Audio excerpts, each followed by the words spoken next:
The one unique thing with ELSS is that, we typically in our mindset tend to start doing our tax investments very late. Right. And we are getting into that season now as we speak.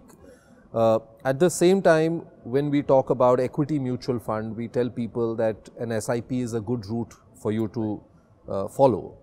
Do you tell your customers that even in an ELSS, don't wake up in Jan, Feb and put a lump sum, but start from an April and start doing your SIPs at an ELSS? 100%.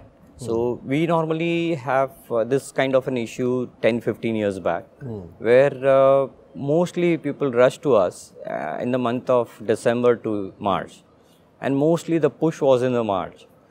Now they have money, it's lying somewhere in their savings account. They haven't thought on what to do with that money. The last moment they just come and invest.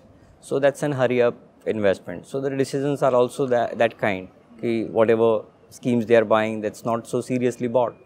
And the experience over the years have made them think on what we try to convince them to start SIP as an ELSS.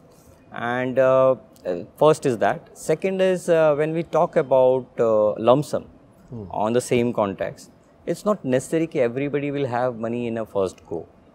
Even though they are planning, there are some EMIs going on.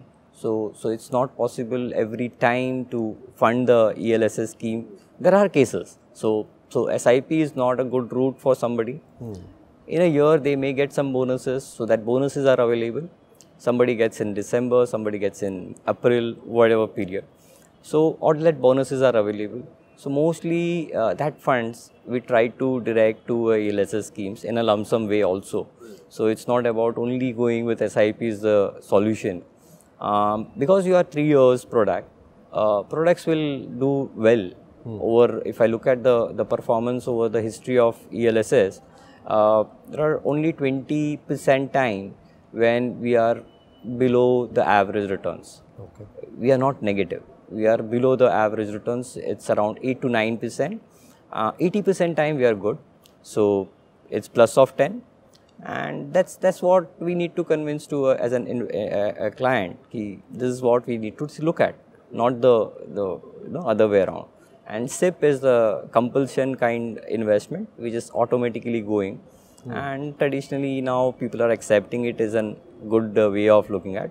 And mostly now we have a rush in the month of April to start in SIPs. So it's a good part which is now from last 2-3 years, we are seeing that push started. So that's good. Mutual fund investments are subject to market risks.